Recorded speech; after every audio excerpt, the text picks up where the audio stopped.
बिस्मिल्लाहिर्रहमानिर्रहीम अस्सलाम वालेकुम। आज के लेक्चर में हम देखेंगे एप्लीकेशंस ऑफ इमेज प्रोसेसिंग को। इमेज प्रोसेसिंग की एप्लीकेशन के अंदर सबसे पहला काम जो आ जाता है वो हमारे पास होता है इमेज रिस्टोरेशन। इमेज रिस्टोरेशन क्या है कि हमारे पास कोई इमेज डैमेज्ड हो गई है, उस इमेज को हम डैमेज्ड इमेज को जो है वो रिस्टोर करें। किस तरह से करें? नेक्स्ट हमारे पास आ जाता है इमेज कलराइजेशन। आज से पहले हमारे पास जो टेलीविजन वगैरह चलते थे black and white, so image को हम करते क्या थे, हमारे पास ओरिजिनल इमेज होती थी ब्लैक एंड वाइट। आज जो कुछ हमारे पास चेंजेस आई हैं कि हमने उसी ब्लैक एंड वाइट इमेजेस के अंदर कलर्स को जो है ना वो इम्प्रूव करना शुरू कर दिया, जहाँ से हमारे पास LCDs आई, LEDs आई और आजकल हमारे पास जो टेक्नोलॉजी जा रही है, मीन इनके अंदर जो अगर वेरिएशन देखा जाए, हम वन बाय वन अगर इनको देखने की कोशिश करें तो वेरिएशन आई है, इमेज के अंदर कलराइजेशन आ गई है। जो ब्लैक एंड वाइट से मूव करते करते उस ब्लैक एंड वाइट पिक्चर वही है, इमेज वही है, उसी के अंदर हमने ट्रांसफॉर्मेशन की है चीज़ों की।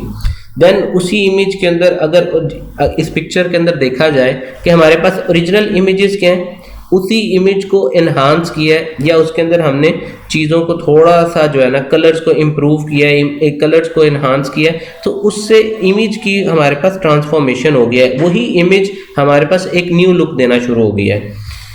Then face detection. जितने भी कैमराज हैं हमारे पास, आज जब भी आप उसके अंदर कैमराज के अंदर सिलेक्शन करते हैं तो आपके पास फेस डिटेक्ट होना शुरू हो जाता है। फेस डिटेक्शन भी हमारे पास बेसिकली चीज़ को कैप्चर करने के लिए, इमेज को कैप्चर करने के लिए और बेसिकली जिस चीज़ को हमने फोकस करवाना है उस चीज़ को अट्रैक्ट करने के लिए हमारे पास यूज हो रही होती है।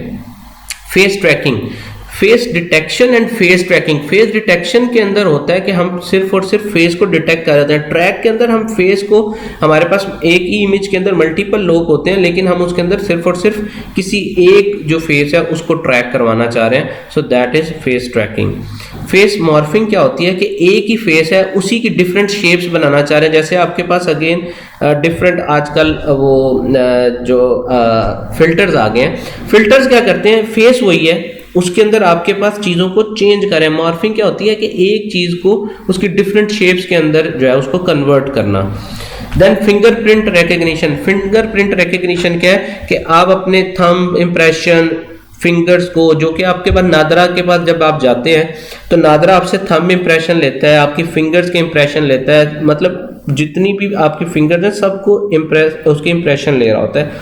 तो ये क्या होती है, आपके पास रिकग्निशन के लिए भी हमारे पास यूज हो रही है। और इसके अंदर क्या होता है, हमारे पास इसके अंदर भी पिक्सल्स होते हैं। अगर आप फिंगरप्रिंट्स को गौर से देखो तो उसके अंदर हमारे पास स्मॉल डॉट्स और स्क्वेयर्स होते हैं जिससे मिलकर हमारे पास पूरा एक फिंगरप्रिंट बन जाता है। जरा सा वो डॉट, अगर हमारा जो एंगल है फिंगर का या थंब का वो थोड़ा सा रोटेट करता है तो उससे क्या होता है, हमारा फिंगरप्रिंट नहीं सही तरीके से आ रहा होता, डिटेक्ट नहीं हो रहा होता। रीज़न क्या होती है कि वो जो पिक्सल होते हैं या जो डॉट्स होते हैं वो सही मैच नहीं कर रहे होते। ज़रा सा डॉट का दूसरे डॉट के साथ से जो है वो स्पेस आती है तो वो क्या होना शुरू हो जाता है, स्पेस से की वजह से हमारे पास रिकग्निशन नहीं हो पा रही होती, जिसकी वजह से डिटेक्शन में मुश्किल आ रही होती है। सो इस चीज़ को ओवरकम करने के लिए किया क्या जाता है, ठीक तरीके से जब आप उसी फिंगरप्रिंट को रखते हो तो आपके फिंगरप्रिंट सही तरह से कैप्चर होना शुरू हो जाते हैं। देन आ जाता है personal identification using iris recognition. आपके पास आईफोन के अंदर, आईफोन ने आपको सबसे पहले ये चीज़ दी कि आई के थ्रू आप अपना लॉक वगैरह, मोबाइल का लॉक जो है वो खोल सकते हो, जिसको हम फेस लॉक बोलते हैं। एक तो फेस लॉक है, एक आई लॉक है।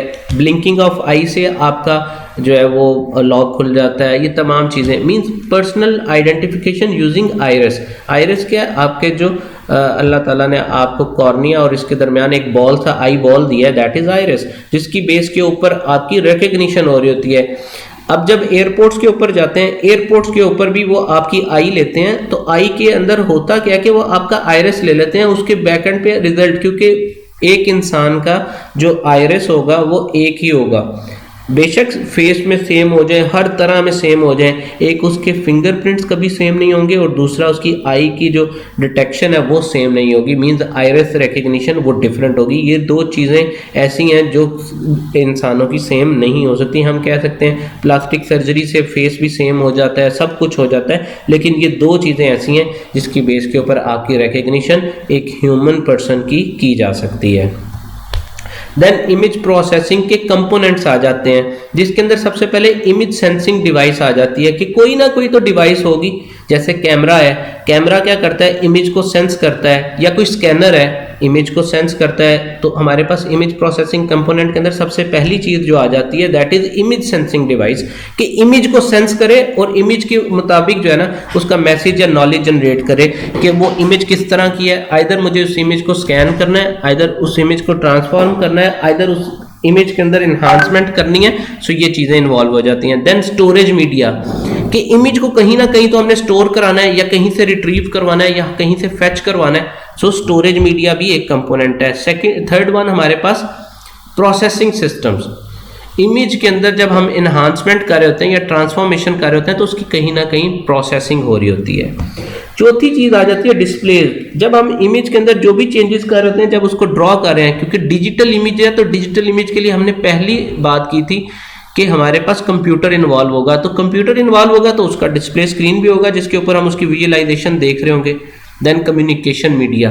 कम्युनिकेशन मीडिया क्या है, जिस थ्रू हम जो है वो उस इमेज के साथ जो है कम्युनिकेट कर रहे होंगे, या कोई ना कोई हमारे पास ऐसा प्लेटफॉर्म होगा जिसके थ्रू हम जो है वो इंफॉर्मेशन शेयरिंग कर रहे होंगे। Then hard copy devices. Hard copy devices क्या है कि हमारे पास कोई ना कोई प्रिंटर होगा, कोई ना कोई हमारे पास कोई और चीज़ होगी जिसमें हम प्रिंटिंग करके जो हमारे पास फोटोज़ वगैरह को प्रिंट करवाते हैं वो भी तो हमारे पास प्रिंटर ही होता है। इसके अलावा हमारे पास दूसरी डिवाइसेज जो है वो इसके अंदर इन्वॉल्व हो जाती हैं। तो बेसिकली ये हमारे पास 6 जो हैं वो कंपोनेंट्स हैं जो इमेज प्रोसेसिंग के अंदर इन्वॉल्व होते हैं। देन हम मूव करते हैं कैमरा के ऊपर। जब कैमरा की बात करते हैं कि हमारे पास सेंसिंग डिवाइस है तो उसके अंदर कैमरे के अंदर हमारे पास लेंस लगा होता है। देन ऑप्टिकल फिल्टर्स होते हैं। ऑप्टिकल फिल्टर, ऑप्टिक्स का जहां पर नाम आता है ऑप्टिक्स आई से है कि कोई ना कोई चीज आपकी फोकस करेगा, कहीं ना कहीं उसने चीज को इलेक्ट्रिकल सिग्नल्स को लेना है जिसको उसने कन्वर्ट करना है। देन इमेजिंग सेंसर होते हैं, जिस इमेजेस को लेकर वो सेंस करते हुए चीजों को कैप्चर करता है। फ्लैशिंग, फ्लैश होती है। फ्लैश क्या है कि इल्यूमिनेशन या आपके पास ब्राइटनेस या लाइटनिंग इफेक्ट को बढ़ाने के लिए वो आपके पास कामकारी होती है। और लास्ट में हमारे पास डिजिटाइजर होता है जो हमारे पास चीज को डिजिटली कन्वर्ट कर रहा होता है, चीज को हमारे पास डिजिटल कन्वर्जन के ऊपर लेकर आता है। लास्ट स्लाइड है जी इस लेक्चर की हमारे पास, दैट इज प्रोसेसिंग सिस्टम्स क्या है। तो प्रोसेसिंग सिस्टम हमारे पास दो तरह के होते हैं, एक पीसी बेस्ड होते हैं और एक एम्बेडेड सिस्टम बेस्ड होते हैं। पीसी बेस्ड जो सिस्टम्स होते हैं वो हमारे पास जनरल पर्पस, उसके अंदर पीसीज आ जाते हैं, सर्वर्स आ जाते हैं, या इंडस्ट्रियल पीसीज आ जाते हैं जिनके अंदर हम प्रोसेसिंग सिस्टम्स कर रहे होते हैं। जबकि एम्बेडेड सिस्टम बेस्ड जो होते हैं उसके अंदर डीएसपी प्रोसेसर बेस्ड हो जाते हैं, एफपीजीए बेस्ड होते हैं, और या सिस्टम ऑन चिप्स जो आपके पास नॉर्मली आजकल डिवाइसेस के अंदर यूज होती हैं। मोस्टली हमारे पास चिप्स ही यूज हो रही हैं जो कि प्रोसेसिंग सिस्टम्स के अंदर नॉर्मली हमें देखने को मिलती हैं। So that's all from today's lecture. If you have any query feel free to contact me in the comment box. अस्सलाम वालेकुम वरहमतुल्लाहि वबरकातुहू।